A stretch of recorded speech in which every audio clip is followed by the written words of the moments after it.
Morning, YouTube and Twitter, and not a morning to TradingView. Apparently, I've maxed out my limit of videos I'm allowed to publish. Um, yeah, I guess they're encouraging me to go pro. I'm not a pro. I'm just an armchair dude working from a remote location. So yeah, I'm not too sure. I have to see how much the pro costs and if it's worth it. Otherwise, I'll just record these videos and post them on YouTube and Twitter. Little life hack, I guess. I've just figured it out right now. Yeah, but like, so let's look at Bitcoin and my little fun trade I put on. It's like I said, throw away money, so I don't really care if I lose it.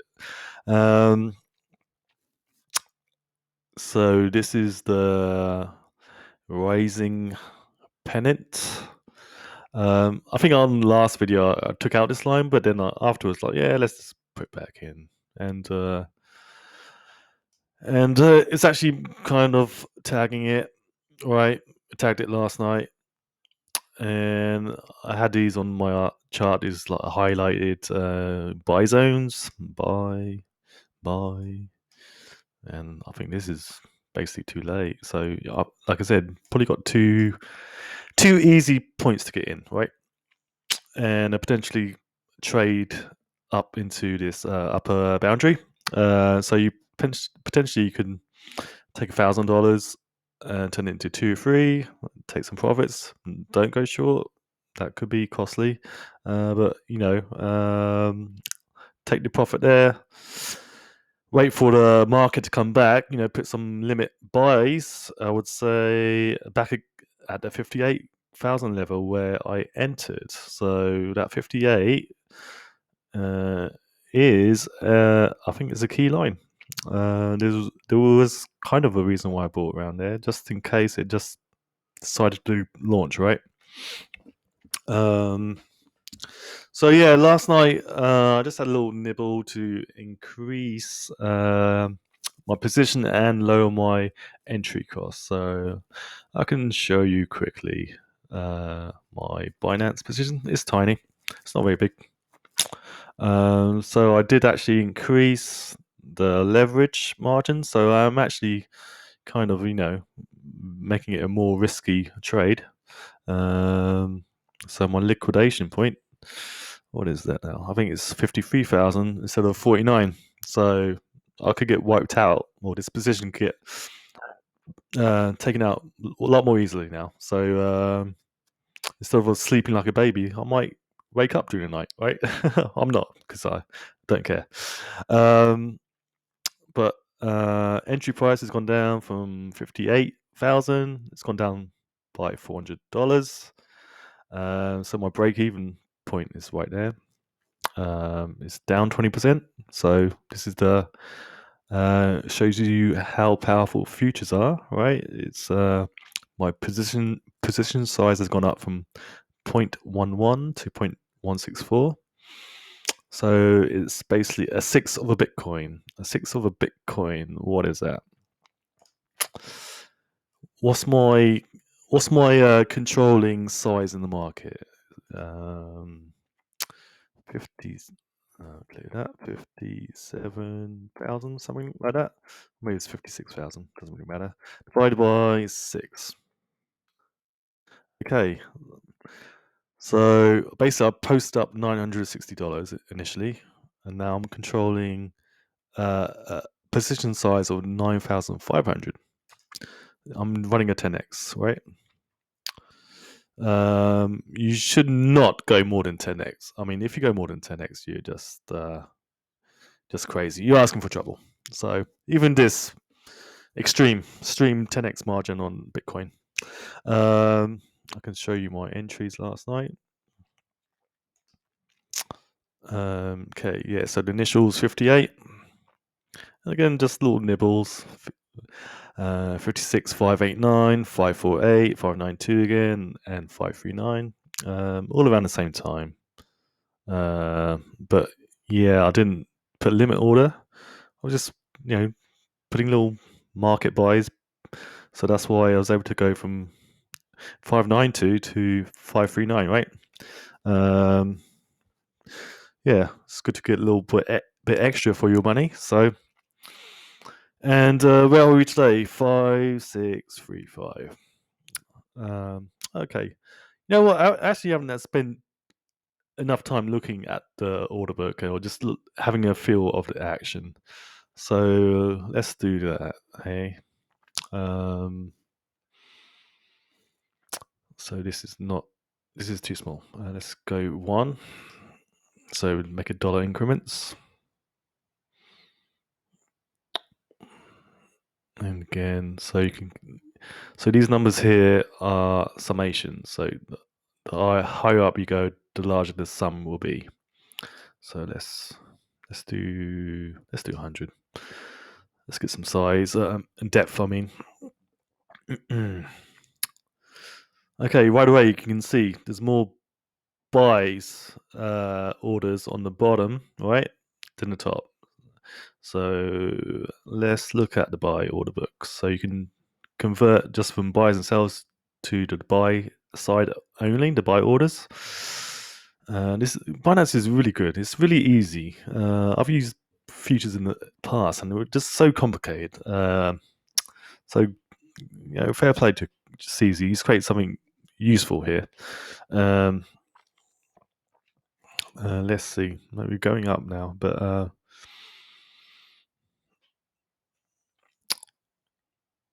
anything that pops out immediately. Yeah, okay, we've got a little shelf support, right?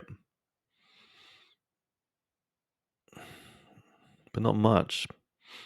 It should be some at 50, yeah, but no. 54, 500. That's where smart money was expecting it to dip to, and did it? No, it didn't. Look at that. That's information right there. Look, smart money was expecting it to go down. It missed it. So you might have to chase now, right? We're already at 5, 6, 7, 30. And let's look at the sell side. Does it tell us anything? It should be, look, the high was like 61,000, right? So it should be blue skies. That's why I'm calling for 100,000. Let's see if people are who already in profit looking to exit. No, look, it's empty.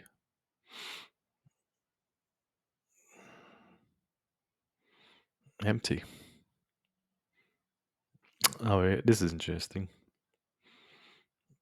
This is really interesting. Look, air gap, 85 to 100, and the little seller order at 112. Cheeky bids, it's not much. No one's expecting to take profit to after 100. This is my viewpoint. Looking at this, okay, this is good information. It confirms what I'm thinking, right? I don't know so it's hard to tell because this is the first time I looked at it, right? So let's get out of here. And we're 8 minutes in. Okay.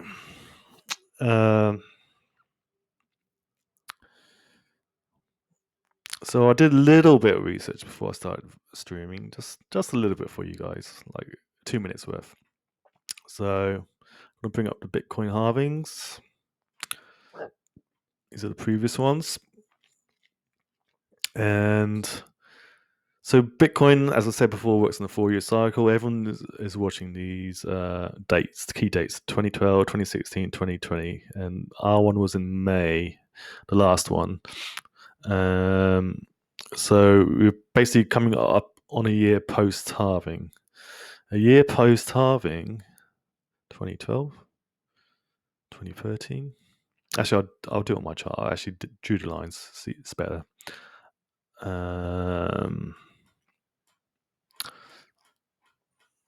but I think it's got a countdown here. Yeah, here we go.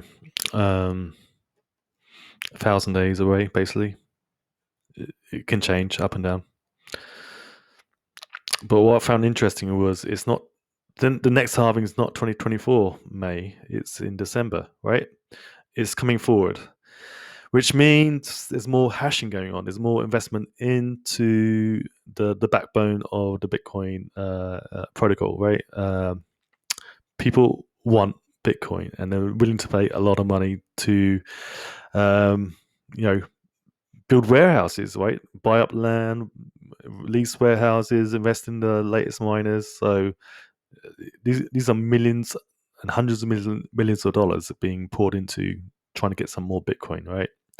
Because I'd imagine it probably costs in Western countries $10,000 per coin, right? So you're making 50 grand a coin right now. Maybe it's 12 grand. It's not 40 grand. So there's there's a lot of there's a lot of meat on the bone to be mining right now. Let's get back to So I did the Coinbase chart or the halvings, which is a little bit cleaner than what was on that website. So December 2023, and this was the last one. So I mean, it's playing out like clockwork, right? The stock to flow model, and the stock to flow model calls for 100 grand plus Bitcoin, right? And if you look at the last bull run, the 2016 halving was here, and the top there. So basically a year and a half later, right? But look how it played out. Again, everyone expects the halvings to pump. It's the only pumpamental in Bitcoin. The supply shocks, and that's what they play. It's predictable. Um, they play it hard for 2-3 years, and then they all take a year off, and then they'll start pumping for the next one. It's the playbook now, so it's easy money. And thing with Bitcoin is, with all this hype going around, it's like Bitcoin ain't really taking over the financial world, is it? Really, is this going to be a new digital asset? It's not going to take down the banks or the Federal Reserve or anything like that. It's not, because what is Bitcoin? It's just some software protocol, a network protocol that's running on specific computers, ASICs, right? And most of those are in China. So how is that going to change the financial world? I can't see it. Because it's only $1 trillion. It's like the size of Apple. Even if it goes up to 100k, what was it, 1.6, 1.5 trillion? It's just not enough economic energy to take over anything, right? How am I doing on time? 13 minutes. But what it can do is legitimize the crypto industry, and it's doing that. So it's doing its role for this cycle, and it's bringing investment in from Wall Street. So it's doing its thing. So I think we're going to hit 100k. It's going to be before this line. This is the halfway point between these two halvings. So that's this year. And I think I originally drew an October peak, but now I'm bringing it forward. It's going to be August or July. Because look, 100k is right within touching distance. It's right there, right? Just one little tether print, and we're there, right? I believe. Do I want to say anything else about Bitcoin? Not really. It's just, here's the playbook. If you want to trade, or if you got some, you're gonna be want to take some off the table around this area, aren't you? Because after that, it's just like like an orgasmic event. It's gonna be like huge parties, and another thing to consider, we're like lockdowns are coming towards the end, even in the UK. Like, the restrictions are getting eased. They're not at an end, but they're getting eased, and people want to enjoy the summer, right? They want to go hit the beach and all that kind of stuff. All the stuff they miss doing. Like, I haven't seen my friends in over a year because it's been that bad here in the UK. It's been really, really bad. So, so that's also adding uh, confirmation. I think we do it now, and I think we do it before July, maybe. So you got April, May, and June. You got 3 months before this all plays out. That's my call. All right, and if we can go back to this chart and dial it in, we can take this squiggle off, and yeah, it's looking okay. We had that little crash, mini crash. What was that, from 58,550? It's like $1,000, right?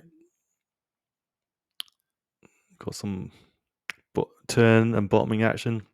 So it may still like roll over and play possum. Will it get down to 55?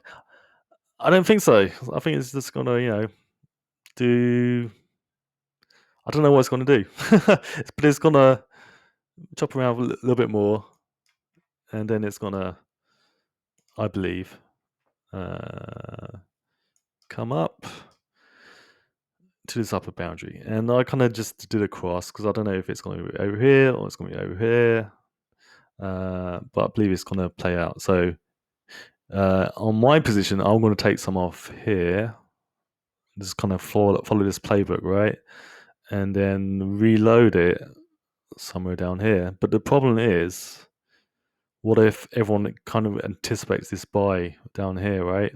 Maybe everyone's looking at Balaji and saying, yeah, I believe what you're saying. So that zone could be, that second buy could well be this zone, like that level, right? It's like the 58.5, and it could be, instead of hitting that red line, could be up here, right? Which makes sense. And then minor little squiggle here. So now we're heading into end of April, right? Minor little squiggle here before we launching. So I think I'll call it a day there and end this video. Hope you guys got something out of it.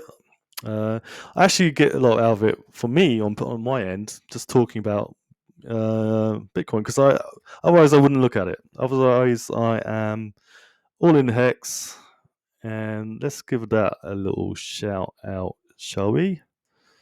Hex USDC. So we're still marching ahead higher. 21, 2 pennies and 1/10. So let's dial it in. Does it give us any more details? Yeah, like it's resting on top. Maybe ready to launch again. Let's look at the HIP BTC chart. Wait, what have we got here? So yeah, it's in that upper channel.